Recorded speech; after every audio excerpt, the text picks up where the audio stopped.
Hello and welcome to RP classes. Today in our lecture of physics, which is based on the topics units, dimension, measurement and errors, we'll be solving the numericals from HC Verma. Some numericals from NCERT at fingertips will also be dealt with today. चलिए शुरू करते हैं exercise से. तो exercise में मैं शुरू करूंगा question number 2. I'll mark it as a half star problem. Half star क्या होता है? स्टार मतलब एक डिफिकल्ट है, हाफ स्टार मतलब कंपैरेटिवली कम डिफिकल्ट है. Find the dimensions of. अब यहाँ पे जो फिजिकल क्वांटिटीज दिए हैं वो फिजिकल क्वांटिटीज आपको बिल्कुल भी मालूम नहीं है. क्या मालूम है? शायद मालूम है. Angular speed you know. Okay. Find the dimensions of A. Angular speed which is denoted by omega. ठीक है. Then angular acceleration, torque and moment of inertia. Some of the equations involving these quantities are. अब उन्होंने equations भी दिए हैं वहाँ पे. Equations देने से क्या होता है पता है? फिर आप उसका unit लिख सकते हो. So what is this angular speed? Omega is equal to theta 2 minus theta 1 upon t. भाई theta क्या है? एंगुलर डिस्प्लेसमेंट या फिर एंगल हम बोल सकते हैं. तो इस ओमेगा का यूनिट क्या हो जाएगा? Angle minus angle. So angle is measured in what? Radian. And this is time, second. तो एंगल रेडियन, ये जो एंगल है, this is the supplementary unit. अगर आपको याद है तो ये सप्लीमेंट्री यूनिट है ना. तो ये सप्लीमेंट्री यूनिट है, तो इसको डायमेंशंस में लिखते नहीं है. जो 7 फंडामेंटल फिजिकल क्वांटिटी है उसके अंदर ये नहीं है. वो तो सप्लीमेंट्री है, मतलब ऑप्शनल है, वो लिखना है नहीं लिखना है. तो MLT डायमेंशंस अगर मुझे लिखने हैं ओमेगा के लिए तो वो क्या आएंगे? It is 0 in mass, 0 in length and -1 in time. Is that okay? That is the answer. समझे? दूसरा दिया है उन्होंने एंगुलर एक्सेलरेशन.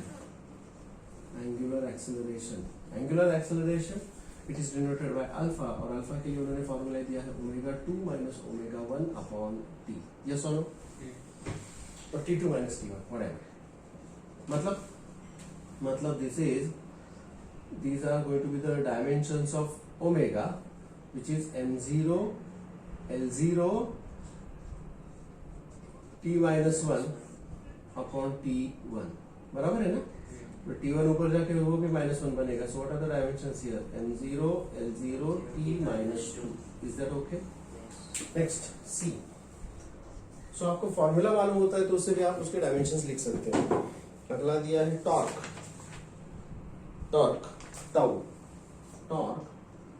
इसका सिंबल उन्होंने दिया tau, and tau is equal to F into R. ऐसा दिया है फॉर्मूले में. यह है क्या?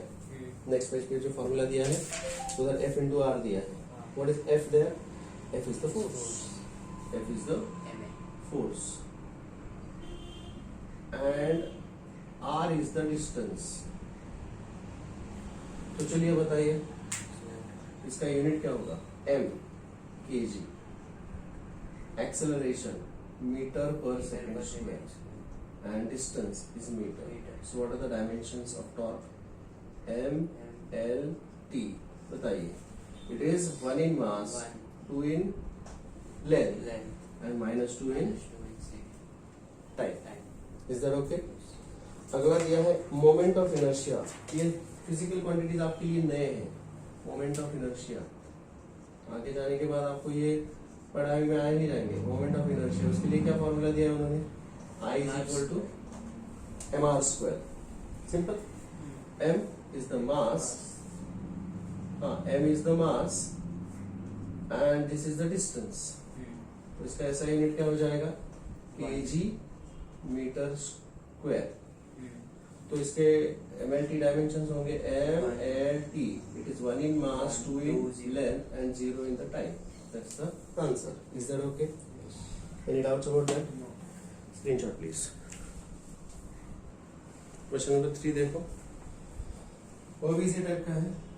3, 4 इसी टाइप के क्वेश्चंस हैं. Find the dimensions of electric field A, magnetic field B and C is the magnetic permeability. और उसके फॉर्मूले दिए हैं. वाह, वेरी गुड. क्या दिया है? पहला electric field, electric field, electric field हम इलेक्ट्रोस्टैटिक्स में देखेंगे, ठीक है। इलेक्ट्रिक फील्ड इज ई, और इलेक्ट्रिक फील्ड के लिए फॉर्मूला दिया है उन्होंने कुछ को, क्या दिया है formula? F is equal to QE. F is the force. F is the force, and Q is the charge, electric charge. So what is E is equal to F upon Q. समझे? Right? मुझे formula लिखना पड़ेगा, फॉर्मूले से unit मिलेगा, unit से dimension मिलते हैं। F is equal to MA and Q is equal to IT. I is the electric current, and electric current is the fundamental quantity जो 7 वाले टेबल में आता है। इसलिए मैंने इलेक्ट्रिक करंट इंट्रोड्यूस किया है, प्लीज अंडरस्टैंड। नहीं तो मैं चार्ज ही रखता ना।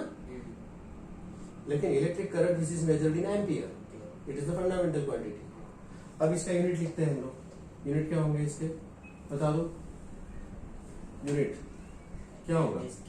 केजी मीटर्स पर second square, this is in ampere and this is in second. समझे? अब मुझे अगर इसका डायमेंशन लिखना है तो डायमेंशन कैसे लिखूंगा? M and T, it is 1 in mass, 1 in length, -3 in this। और इसका क्या करना है, ये भी लिखना पड़ेगा। तो इसको मैं I लिखूंगा, करंट, -1 in करंट, और ये है उसका dimension. Is this clear? Any doubts about that? Is that clear? Sure?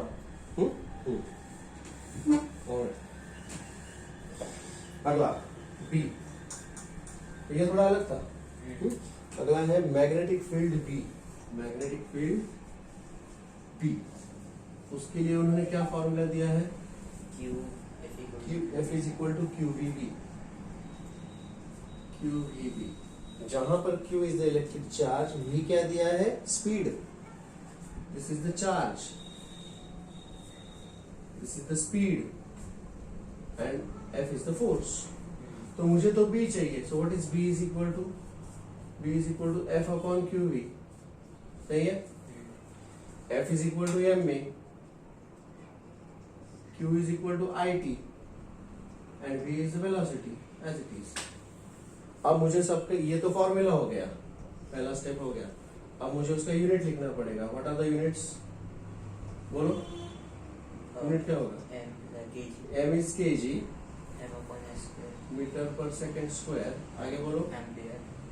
This is ampere, second, this is second, and velocity is meter per second। velocity is meter per second। तो metre metre cancel, second second cancel, तो क्या बचा यहाँ पे? MLT dimensions क्या होंगे इसके? MLTI। हाँ बोलो क्या आएगा? It is 1 in mass, 0 in length, -2 in time, and -1 in the current। Is this okay? Any doubts about that? C, magnetic permeability।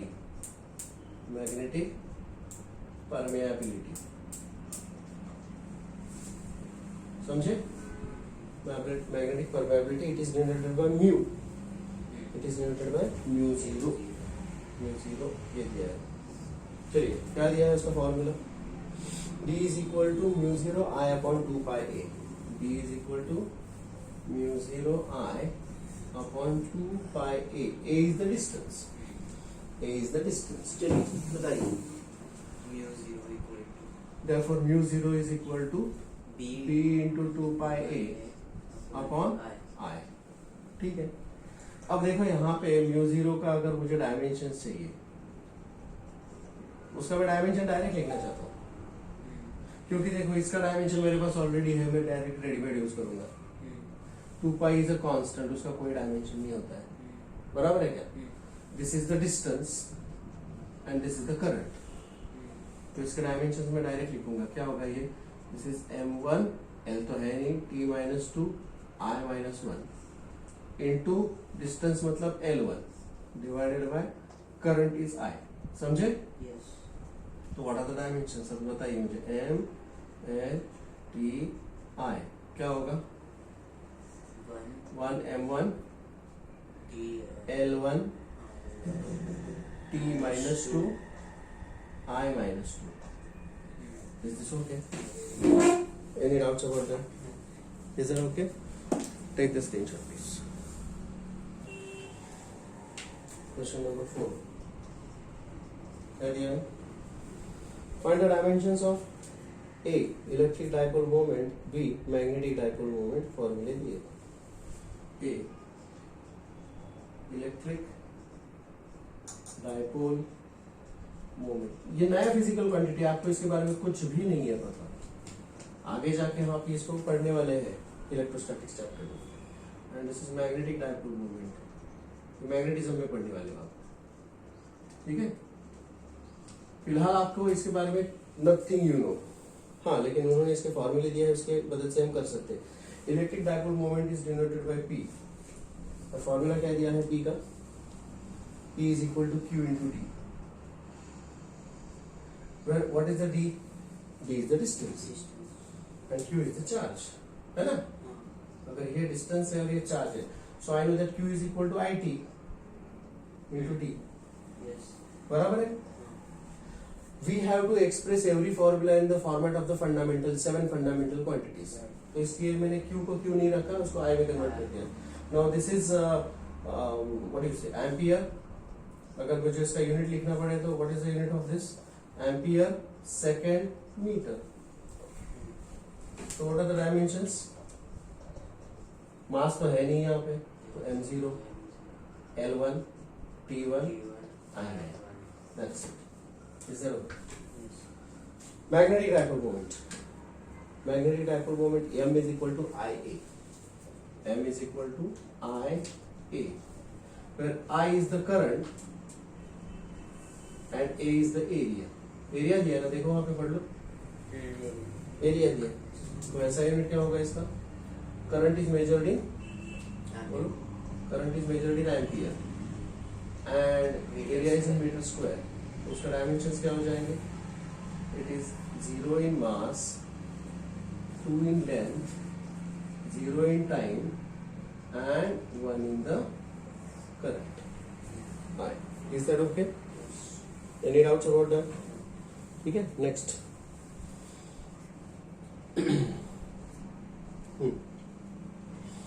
Question number 5. Question number 5. बताइए क्या दिया है यहाँ पे? They say find the dimensions of Planck's constant h from the equation E is equal to h mu. H is called as Planck's constant. H is called as Planck's constant and we have to find out Planck's constant. हमें उसका dimension चाहिए. The equation is E is equal to h mu, where mu is called as the frequency. Yes or no? Frequency दिया है वहाँ पे. Mu is the frequency. Mu is the frequency. So what is h is equal to क्या होगा? E upon nu. Energy. E is the energy. बराबर है ना? What is the unit of energy? तो चलो एनर्जी का यूनिट नहीं है ना पता अपने को, कोई नहीं. एनर्जी का फॉर्मूला बता दो. कोई भी एनर्जी नहीं, वो पावर का होता है बैट. किसी भी एनर्जी का मुझे फॉर्मूला बता दो. काइनेटिक एनर्जी ले लो. Half mv square. अगर जूल में लिखता हूँ एनर्जी, एनर्जी का यूनिट ही जूल करेक्ट है, लेकिन फिर जूल का डायमेंशन पता नहीं है. इसके लिए एनर्जी का फॉर्मूला लिखो आप बेटर. ठीक है. दिस इज ऐसा यूनिट, लेकिन मुझे उसका mks यूनिट चाहिए. Okay. New is the frequency. Frequency का यूनिट क्या होता है? फ्रीक्वेंसी का हर्ट्ज. फ्रीक्वेंसी का होता है हर्ट्ज. हर्ट्ज का मतलब होता है पर सेकेंड. हर्ट्ज का मतलब होता है पर सेकेंड. तो इसको मैं लिखूंगा पर second, because hertz is the ऐसा यूनिट, मुझे उसका चाहिए mks unit. I hope you understand the difference. Okay. अब ये सेकेंड चला जाएगा ऊपर, बराबर ना, क्योंकि frequency is 1 upon time period, ऐसा होता है. तो अब मुझे अगर उसके यूनिट्स लिखने पड़े, आप मुझे बताइए इसके यूनिट्स क्या हो जाएंगे? हाफ का कोई यूनिट नहीं होता है, तो इसका यूनिट अगर मुझे लिखना है तो यूनिट क्या हो जाएगा? Mass is in KG, velocity is metre per second का square and this is per second मतलब 1/सेकेंड, तो ये सेकेंड ऊपर जाएगा, तो कुल मिलाकर इसका यूनिट होगा केजी मीटर स्क्वायर, ये ऊपर आया हुआ सेकेंड और नीचे का सेकेंड स्क्वायर, इसमें से एक सेकेंड कैंसिल हो जाएगा। तो जब मैं उसका एम्पियर यूनिट लिख सकता हूँ तब जाके बाद में उसका मुझे डायमेंशन लिखते बनेगा। What are the dimensions of this M L T बताओ। It is 1 in mass, 2 in length and -1 in time.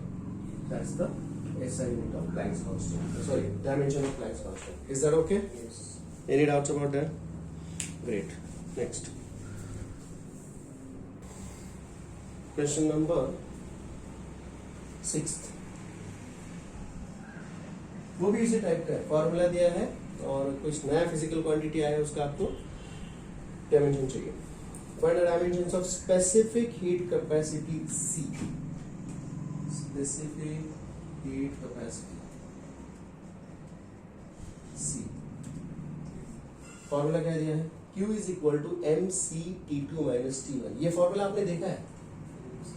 हाँ। Q is equal to mc T2 minus T1. देखा है ना ये फॉर्मूला? 10th स्टैंडर्ड में ये फॉर्मूला था आपको, है ना? तो उसमें से C का, हाँ उसमें से मुझे C का डायमेंशन चाहिए, बताइए। What is C is equal to? Heat capacity. Heat capacity नहीं, फॉर्मूला बताओ भाई। Q upon m into T2 minus T1। Q क्या है जी? हीट। हीट का यूनिट बताओ। Heat is in joule. Heat is measured in joule, लेकिन joule का मुझे बाकी कुछ पता नहीं है। तो हीट के साथ और कौन होता है? हाँ, एनर्जी भी होता है, isn't it? तो हीट एंड एनर्जी का दोनों का यूनिट जूल होता है। मतलब हीट के जगह पर मैं एनर्जी का भी लिख दूं तो चलेगा, हीट के जगह पर मैं एनर्जी लिखूं तो चलेगा, क्योंकि बोथ आर इंटर कन्वर्टेबल। तो अगर मुझे एनर्जी लिखना है तो मैं कौन सा वाला एनर्जी लिखूंगा? काइनेटिक लिखूं, पोटेंशियल लिखूं, कोई सा भी लिखूं, करेक्ट? बराबर है क्या? isn't it? So I'll write this as energy बोले तो काइनेटिक एनर्जी, जो कि होता है हाफ mv², राइट ना?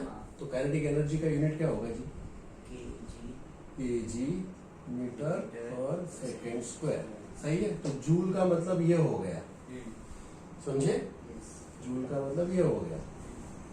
अच्छा, this is mass kg and this is क्या? टेम्परेचर। टेम्परेचर को आप डिग्री सेल्सियस बोल सकते हो, लेकिन वो अगर वो जो टेबल है उसके हिसाब से this is in kelvin, this is in kelvin, समझे? अब पूरा लिख दीजिएगा, क्या बन जाएगा? व्हाट इज सी? सी के यूनिट क्या हो जाएंगे बताइए?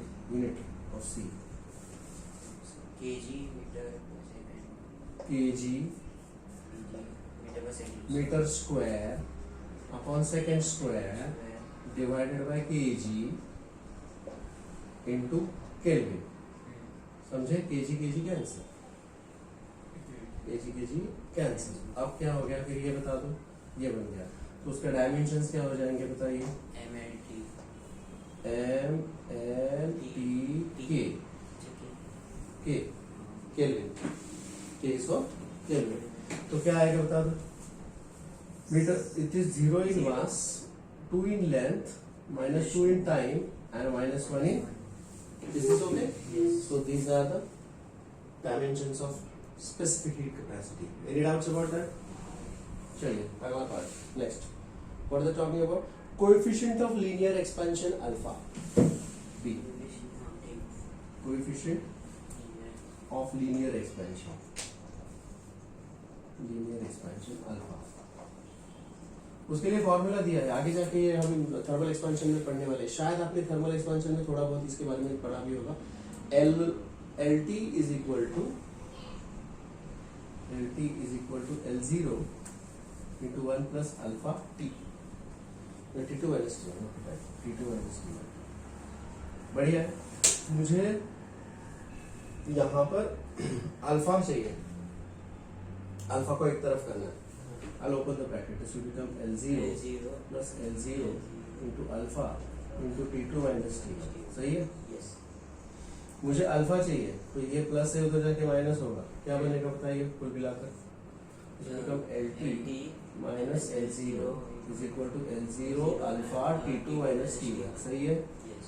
मुझे अल्फा चाहिए तो ये मल्टीप्लाई कर रहे हैं, उधर डिवाइड करेंगे। So what is alpha is equal to बन जाएगा LT minus L0 upon L0 times T2 minus T1, सही है। अब ये LT L0 these are the lengths, LT and L0 are the lengths, बराबर है ना। ये जो है वो लेंथ है, लेंथ माइनस लेंथ, बराबर है क्या। और ये है टेम्परेचर, तो इसका यूनिट क्या हो जाएगा बता दो।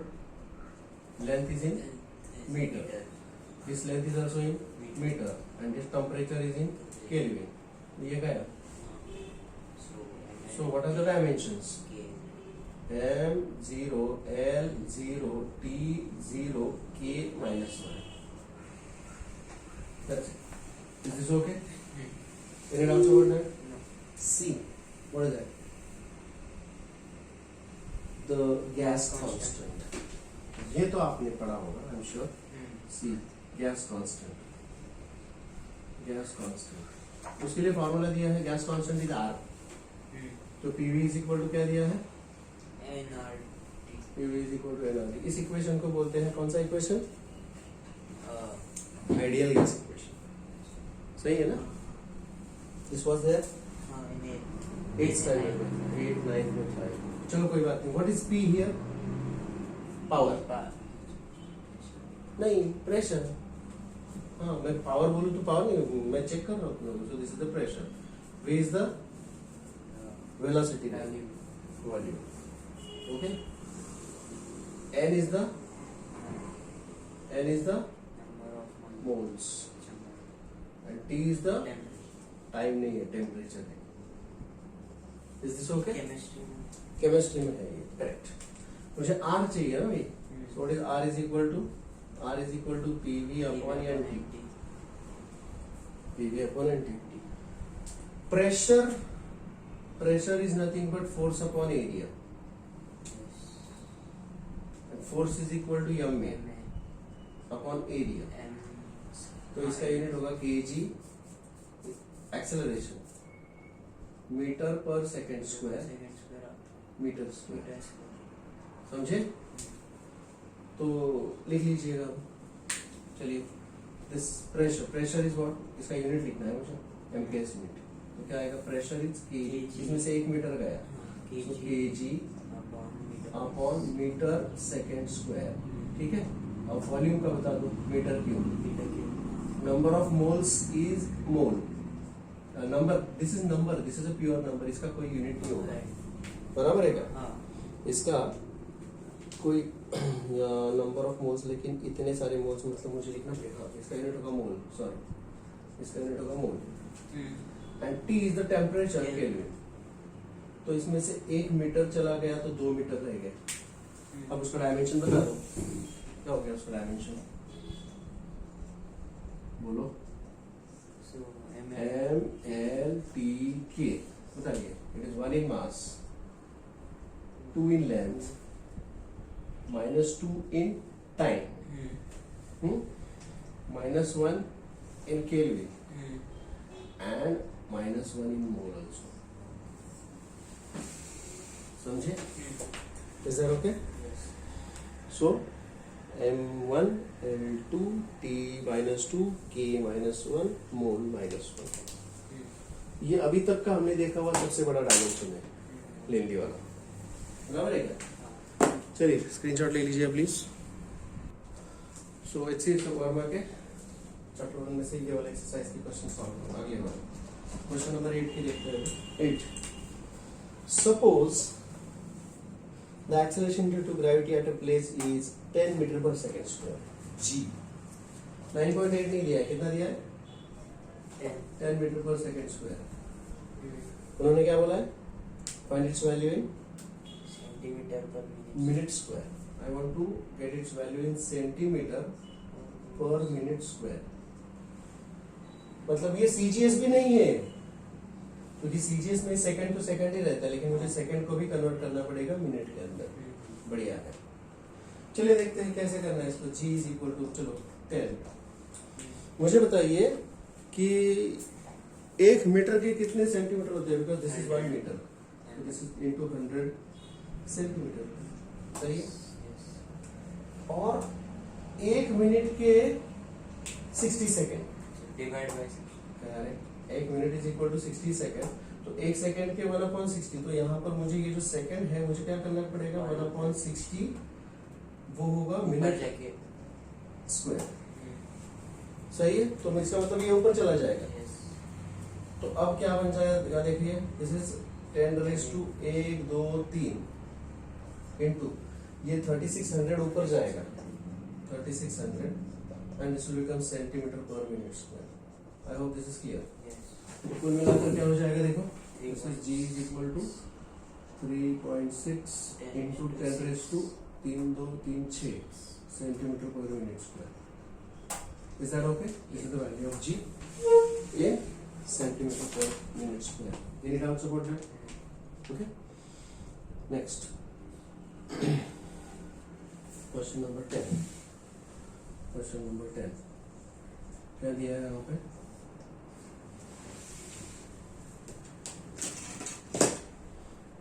The height of the mercury, very interesting. Very important question. The height of the mercury column in the barometer in Calcutta laboratory was recorded to be 75 centimeter. Height कितना दिया है? 75 centimeter.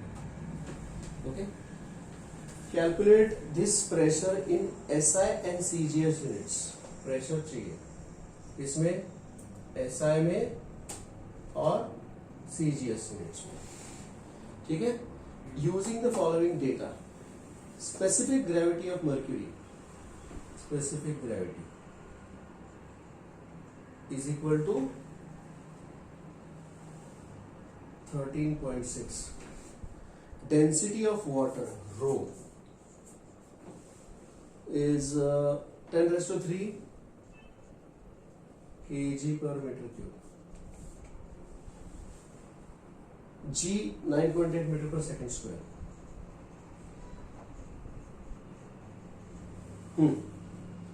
At Calcutta, pressure is given by H rho G. Pressure is equal to H rho G. चलिए बताइए कैसे करना है। मुझे SI में भी चाहिए, तो पहले हम SI में कन्वर्ट करते हैं सब कुछ, ठीक है। देखो ये H का वैल्यू 75 सेंटीमीटर दिया है, जिसको मैं लिखूंगा 0.75 मीटर, क्योंकि डिवाइड बाय 100, समझे। तो ये तो बात हो गई।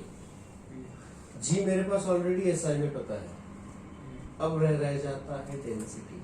What is the density? This is the density of water, और ये specific gravity of mercury. You know what is specific gravity का फॉर्मूला? स्पेसिफिक ग्रेविटी, ये फॉर्मूला आपको शायद 7th 8th या 9th में रहा होगा, ठीक है। अगर नहीं है पता कोई बात नहीं, पहले था भूल गए कोई बात नहीं, इसके आगे याद रखना पड़ेगा। Specific gravity, specific gravity of any substance is nothing but the density of that substance. अब स्पेसिफिक ग्रेविटी ऑफ मर्क्यूरी लिख रहे हैं, तो it is the density of mercury divided by density of water. Water is a standard liquid, तो comparison करने के लिए water हमेशा लिया जाता है। So this ratio is called as specific gravity, समझे। जो भी वाटर से हेवी होगा वो वाटर के अंदर सिंक हो जाता है, और जो वाटर से जिसका डेंसिटी कम होगा तो वाटर के ऊपर फ्लोट होता है। ये हम हाइड्रोडायनामिक्स चैप्टर है उसके अंदर देखने वाले हैं, ठीक है। तो डेंसिटी ऑफ वाटर याद रखिए, density of water is 1000 kg per metre cube, 1000 kg per metre cube, याद रखने लायक बात है। मतलब अगर मैं 1 metre by 1 metre by 1 metre ऐसा एक टैंक तैयार करो, ठीक है। 1 मीटर 1 मीटर और 1 मीटर, इसके अंदर पूरा पानी अगर मैं भर दूं तो इसका मास होगा 1000 kg। In 1 meter cube, 1000 kg of water fits. Is that clear? Yes. This is very interesting and important thing about water that we should know. Buoyancy में वगैरह जो है ना, उसमें अपने को इसका बहुत ज्यादा फर्क मतलब यूज करना पड़ेगा। सो उन्होंने स्पेसिफिक ग्रेविटी ऑफ मर्क्यूरी कितना बताया है? Specific gravity of mercury is given to be 13.6। इसका मतलब है what is the density of mercury? You just have to cross multiply, it is 13,600। Is that okay? kg per metre cube. समझे? तो ये जो है मैंने इस फॉर्मूले की मदद से फाइंड आउट किया। अब मुझे कुछ फॉर्मूले के अंदर सब्स्टिट्यूट करना है। फॉर्मूला सब्स्टिट्यूशन आंसर, ऐसे होना है। Understood? Did you understand this formula? ये मैंने बॉक्स में डाल दिया है, शायद आपको ये पता था, नहीं था, पता है, नहीं है, याद रखना है इसके आगे इसको। ओके, चलिए। So what is the pressure? The pressure exerted is equal to H rho G, with H कितना है? H is 0.75, rho is 13,600 and G is 9.8. देखिए, this is in meter, this is in kg per meter cube, okay, and this is in meter per second square. समझे? तो इसका जो unit होगा metre square गया, 1 metre बचेगा, सो kg per metre per second square, ऐसा होगा ये। Is that okay? हमें उसका वैल्यू चाहिए। So what is this value? If I calculate this, अगर आप कैलकुलेटर से इसको सॉल्व करते हो, if you solve this by calculator से अगर इसको सॉल्व करते हो तो क्या बनेगा ये? देखिए प्लीज, कैलकुलेटर से बता के एग्जैक्ट वैल्यू अगर आप कैलकुलेट कर लो, लेकिन मुझे जो पता है मेरे दिमाग में है 1.01325, ये 760 के लिए आएगा, लेकिन इससे थोड़ा कम आएगा ये वैल्यू। चलिए बताइए क्या होगा? This comes out to be 999, मतलब 10 into 10⁻⁴ ऐसा आएगा। यस और नो? या फिर मैं इसको लिख सकता हूँ 1 into 10⁵ ऐसा आएगा। समझे? ये प्रेशर है। प्रेशर का यूनिट क्या होता है जी? ऐसा unit. Pressure is equal to force upon area, मतलब this is newton per metre square. I hope you understand that this is newton per metre square. समझे? तो इन्होंने मुझे चाहिए था, इन्होंने पूछा था कि भाई SI में फाइंड आउट कर लो, तो मैंने वो फाइंड आउट कर लिया। Is that okay? अब बारी है CGS, तो हम इसको डायरेक्ट कन्वर्ट करेंगे। अभी कल हमने देखा था pressure, this is in SI unit, अब मैं इसको CGS में लिख रहा हूँ। ठीक है? तो हमने लिखा था 1 into 10⁵, तो ठीक है, लेकिन 1 newton is equal to something dyne. क्या था वो कल? 1 newton is equal to 10⁵ dyne. Okay? और हमने ये भी देखा है या पता है कि 1 metre is equal to so many centimetre, 100 centimetre. So ऐसे दिस इज 100 सेंटीमीटर का स्क्वायर, 100 सेंटीमीटर का स्क्वायर। तो अब इसको सिंप्लीफाई कर लीजिएगा, क्या बन जाएगा ये? 10⁵ into 10⁵ is 10⁻10 डायन अपॉन 10⁻² का स्क्वायर 10⁻⁴ सेंटीमीटर स्क्वायर। कुल मिलाकर क्या हो जाएगा ये? तो यूनिट 10⁻⁶ डाइन पर centimetre square. Well, this is the pressure in CGS units and this is the pressure in SI units. 10⁵ and 10⁶. Is that okay? Please check whether this is clear to you. Okay? Answer is 6. Yeah, that's the answer. Okay? Please take the screenshot. Question number 11.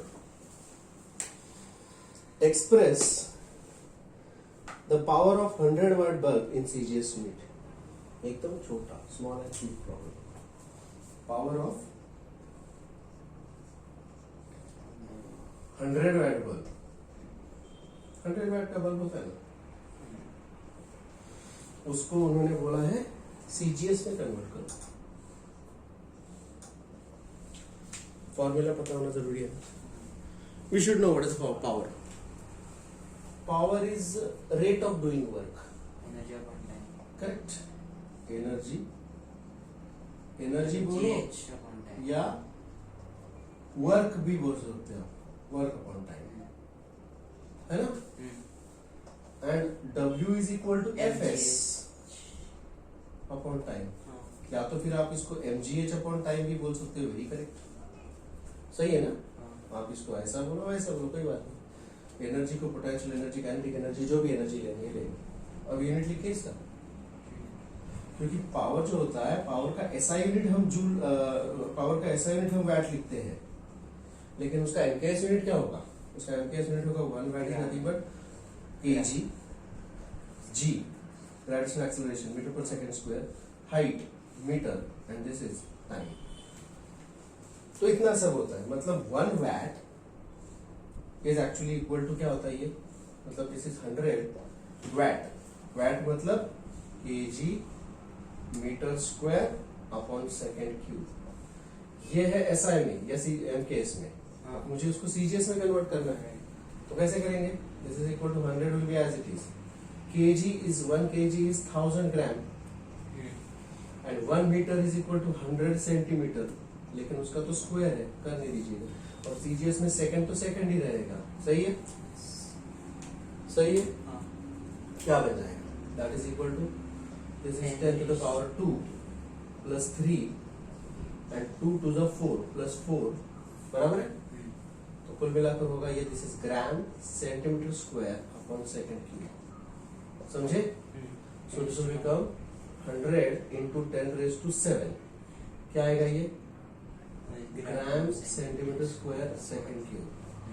CGS unit जो होता है इसका ये होगा उसका CGS में answer. इसको देखने का और एक नजरिया है, one more way of looking at it. क्या देखते हैं? This is work upon time, so work is nothing but in joule and this is second. So 100 watt को मैं 100 जूल पर सेकंड भी तो कह सकता हूं, रेट ऑफ डूइंग वर्क और एनर्जी अपॉन टाइम, जूल पर सेकंड, यस और नो? वर्क और energy is measured in joule, ठीक है? और कल ही हमने देखा है कि 1 joule is equal to 10 raised to 7 अर्ग। तो मैं डायरेक्ट यहां पर बोल सकता हूं this is 100 into 10 raised to 7 अर्ग per second, this is power, वही मुझे इधर मिल गया। So basically this is erg per second, this is also called as erg per second. Is that clear? Any doubt about that? समझ में आ गया? Alright, take the screenshot please. Question number 12। Question number 12 क्या दिया है? Approximation से solve करना है, इसको हम कैलसी नहीं यूज करेंगे यहाँ पे। ये आप लोग जेई में यूज सकते हैं, और जेई में आपको कैलकुलेटर नहीं मिलता यूज करने को, जेई हो या नीट हो, तो उसमें आपको अप्रोक्सीमेशन के मेथड से करना पड़ेगा। So I will recommend not to use the calci for this question. The normal duration of ISC physics practical period in Indian colleges is 100 minutes. कितना है? Times 100 minutes. Duration of the practical. Express the period in microcenturies. हाँ, microcenturies. One microcentury is equal to क्या दिया है उन्होंने? 10 raised to minus 6 into 100 years. 100 years. ठीक है? How many microcenturies did you sleep yesterday? वो छोड़ दो, स्लीप का छोड़ो, लेकिन ये 100 मिनट्स है, मुझे इसको माइक्रो सेंचुरीज में कन्वर्ट करना है। तो पहले मुझे मिनट्स को ईयर में, अब देखो 100 मिनट्स को आवर में कन्वर्ट करना है, बराबर है? तो if I divide it by 60 this will be in hour, ठीक है? If I divide it by 24 so that will be day, correct? by 7. If I divide it by 365 that will be in year, and 1 microcentury is equal to these many years. तो अब मुझे इससे क्या करना पड़ेगा? इसको 1 year is equal to how many microcenturies? तो मुझे ये इधर डिवाइड करना पड़ेगा, करेक्ट? सो ईयर से अब मुझे माइक्रो सेंचुरी में कन्वर्ट करना है, so this will become 100 upon 60 into 24 into 365 into इससे डिवाइड करने का मतलब 10 raised to minus 6 into 100 से डिवाइड करूंगा, तब जाके वो आएगा माइक्रो सेंचुरी में। समझ में आ गई बात? अब मुझे ये सारे कैलकुलेशंस करने हैं। समझे?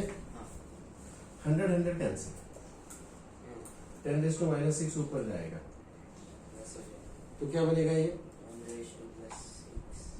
10⁻+6 बनेगा। So that will give me what? 10⁻+6 बन जाएगा ये। चलिए कोई बात नहीं, उसको मैं लिखूंगा 10 इंटू 10⁻5 डिवाइडेड बाई 60, 24, 365। ठीक है? 0 0 कैंसिल हो जाएगा, 0 0 कैंसिल हो जाएगा। अब इसका मल्टीप्लिकेशन करना है। दिस इज लाइक 10⁻5 अपॉन 24 20 से 12, 24 24 144, 146, 156, 50, 34 72 72 77 27 87 इतना है। Now that is equal to, इसको मैं अप्रोक्सीमेटली लिखूंगा। अप्रोक्सीमेशन अभी करना है अपने को। सो आई राइट दिस अप्रोक्सीमेटली। मैं इसको अब कैसे लिखूंगा? देखो 10 इंटू 10⁻4 अपॉन इसको मैं लिखूंगा 9000 अप्रोक्सीमेटली। या तो फिर मैं इसको बोल सकता हूँ 8.76 इंटू 10⁻3, समझे? या फिर मैं इसको बोलूंगा 9 इंटू, क्योंकि इसको मुझे अप्रोक्सीमेट करना पड़ेगा, 9 इंटू 10⁻3। तो इसमें से 10⁻3 गया और सिर्फ 10 बचा। 10 अपॉन 9 100 अपॉन 9 100 अपॉन 9 तो क्या आएगा ये? अप्रोक्सीमेटली 991 था। एक सेकंड, 11 नहीं है बट 1.9 आ रहा है। आपने कुछ गड़बड़ दिया है शायद। -6 इंटू 100 करेक्ट है। 10⁻⁻4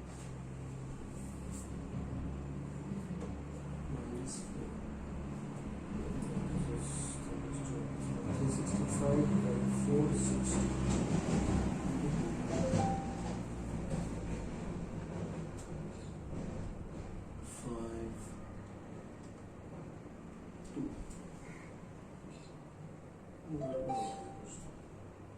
कैसे है? 100 मिनट मल्टीप्लिकेशन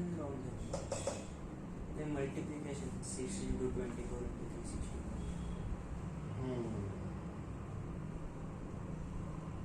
अरे मैंने 6 से मल्टीप्लाई नहीं किया। That's what. I multiplied this, I got into 6 आएगा। Yes, yes. Into 6 आएगा। तो क्या आएगा ये? Into 6 भी करना पड़ेगा। So this will become 10⁻5 upon this multiplication is इतना 6 से मल्टीप्लाई करो तो ये आएगा 0 7 7 36 3 6 7 5 6 5 6 4 7 8 24 5 इतना आएगा। ठीक है? नाउ इसको मैं लिखूंगा 10 इंटू 10⁻4 और इसको मैं लिखूंगा 5.256 इंटू 10⁻4। समझे? So this gets cancel. अब मुझे इसको अप्रोक्सीमेशन करना है तो मैं इसको अप्रोक्सीमेटली बोल दूंगा 10 अपॉन 5.2।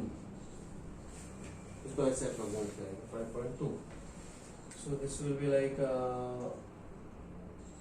100 अपॉन 52। तो 425 का एंड 413 का तो ये कितना आएगा? 13 1 जा 12 बचा 120 13 9 का सो 1.9 माइक्रो सेंचुरीज। समझे? 1.9 micro century. Is that clear? So 100 minutes को मैंने कन्वर्ट कर दिया 1.9 micro century. Any doubts about that? Actually मैंने वो 6 छोड़ दिया था इसलिए कैलकुलेशन में मिस्टेक हो रहा था, but you can do it now. Is that okay? Take the screenshot please. Question number 14 देखिए क्या दिया है? The kinetic energy K of a rotating body depends on its moment of inertia. Kinetic energy K depends on what? Moment of inertia I and its angular speed omega. ठीक है? assuming the relation to be k is equal to k times, now this k is nothing but kinetic energy, is equal to k times, this k is a constant, ठीक है, I raised to a omega raised to b, याद आया? Where k is the dimensionless constant, find a and b. तो अपने को a और b find out करना है. The moment of inertia of the sphere about its diameter is, moment of inertia of the sphere about its diameter is 2/5 mr square. सही है? 2/5 mr square. चलिए कैसे करना है बताइए मुझे. देखिए मुझे इसके लिए डायमेंशंस लिखने पड़ेंगे. तो dimensions of left hand side kinetic energy, kinetic energy के डायमेंशंस मुझे लिखने पड़ेंगे. Kinetic energy is given by half mv square, जहां तक मुझे पता है, या एनर्जी फॉर दैट से, और इसका यूनिट होता है kg मीटर स्क्वायर पर सेकंड स्क्वायर. तो dimensions of LHS, dimensions of LHS क्या हो जाएंगे? MLT, it is 1 in mass, 2 in length and -2 in time. सही है. अब RHS में देखते हैं, डायमेंशंस ऑफ RHS. वेल ये तो कांस्टेंट है, उसकी बात नहीं है. मोमेंट ऑफ इनर्शिया की बात करते हैं. Moment of inertia is given by this, जहां पर दिस इज मास तो kg and this is distance तो metre square. So what are the dimensions of I, M, L, T? क्या होगा? It is 1 in mass, 2 in length and 0 in time. Whereas अगर omega के dimensions मुझे लिखने हैं तो ओमेगा इज एंगुलर वेलोसिटी, बराबर है? Yes. Omega is angular velocity. Angular velocity omega is equal to theta upon T, angle upon time, angle upon time. तो angle is in radian per second. तो radian को तो हम नहीं लिखते हैं. तो ओमेगा के यूनिट्स क्या हो जाएंगे? M0 L0 T minus 1. अब अगर मुझे यहाँ पे लिखना है तो from this equation what we get there, this equation will fetch me, LHS में आएगा M1 L2 T minus 2 is equal to k times. इसका तो यूनिट नहीं लिखते, लेकिन I का लिखेंगे. व्हाट इज I का unit? It is M1 L2 T0 raised to a, सही है, into T raised to -1 raised to b. Yes. So that will give me what? This is M raised to a, L raised to 2a and T raised to -b. समझे? Yes. Equate करो इनको अभी. तो M का power is यहाँ left hand side में is equal to M का power on the right hand side. So A is equal to 1. सही है? 2a इज इक्वल टू 2, मतलब A is equal to 1 confirm हो गया. And -b is equal to -2, so B is equal to 2. That's it. That's the answer. Is this okay? Yes. Any doubts about that? I'll go for the last question, number 17 for the lecture. Question number 17. मेरे ख्याल से okay, let's start. Question number 17 देखिए.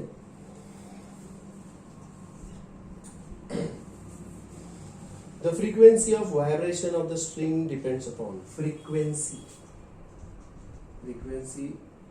depends upon. क्या क्या दिया है? Length between the nodes, tension F in the string, tension F, ठीक है. टेंशन बोले तो फोर्स ही होगा एक प्रकार का. And its mass per unit length M. This is mass per unit length. हाँ, मास per unit length.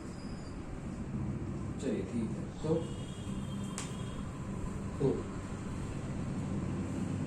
guess the expression for frequency from the dimensional analysis. अब देखिए फ्रीक्वेंसी हम इसको डिनोट करेंगे n is equal to some constant times length raise to a, tension को F बोल रहा है, raise to b, and mass per unit length m raise to c. समझे? और अपने को यही करना है एक एक करके. LHS से शुरू करते हैं. This is the frequency. तो what are the dimensions of n? Frequency is measured in per second. Hertz, and hertz is per second. Yes. मतलब t-1. क्या समझे? Per second ना? हाँ. Done. Dimensions of length L1. Dimensions of force, your tension. Tension is a kind of force, and F is equal to ma. Yes. Right now, Yeah. F is equal to ma. So this is kg kg meter per second square. तो ये क्या बन जाएगा? It is m1 l1 t minus 2. समझे? Okay? And this is mass per unit length. हाँ? Mass per unit length मतलब total mass upon total length. याद रखिए. Mass per unit length. This is mass per unit length is total mass upon total length. ठीक है? तो m जो है उसके डायमेंशंस क्या हो जाएंगे? मास, that is 1 in mass and -1 in length. That's it. समझ में आ गई बात? सबके डायमेंशंस लिख दिए. अब मुझे बस इस इक्वेशन में सब्स्टिट्यूट करना है. LHS और RHS करके क्या आएगा बता दो. This will give me borrow n. This is t-1. LHS में बस इतना ही आएगा. RHS में क्या क्या आएगा? K को छोड़ो, K का कोई यूनिट नहीं होता है. L is L1 raised to A. बराबर है क्या? F is M1 L1 T minus 2 raised to B. Correct? This is mass per unit length. M1 L raised to -1 raised to C. सही है? बस अब इक्वेट कर लो. अब यहाँ पर M L कुछ भी नहीं है तो 0 0 है. समझे? और यहाँ पर क्या होगा देखो, M L और T लिखना है मुझे. M L T. M कितना हो गया देखो, B प्लस C. सही है? सही है? L कितना हो गया, A plus B minus C. A plus B minus C. समझे? और T कितना हो गया, बस -2. अब मुझे यहाँ पे 3 इक्वेशंस मिल जाएंगे और 3 अननोन्स मिल गए. बराबर है क्या? तो मैं T का T के साथ इक्वेट कर दूं तो क्या मिलेगा? B is half. -1 is equal to -2B, therefore B is equal to half. अब B मिल गया तो मुझे मैं M का इक्वेट कर दूंगा. B plus C is equal to 0. अगर B हाफ है तो C होगा -half. सही है? और अगर B और C मिल चुका है तो मुझे A भी मिल जाएगा, because I will get A plus B minus C is equal to 0 और A plus B is equal to C. So A plus B is half and C is -half. Correct? तो A is equal to -1. समझ में आ गई बस? तो frequency के लिए क्या आएगा? N is equal to K times L raise to A, तो -1. बराबर है क्या? F raised to B, that is half. M raised to minus half. मतलब कैसे होगा ये देखो, this is going to be N is equal to K upon L. ये डिनोमिनेटर में जाएगा, and this is square root of F upon L. This is what we get here. In fact अगले साल आप ये जब पढ़ोगे तो आपको मिलेगा N is equal to, it is 1 upon 2L square root of F upon L.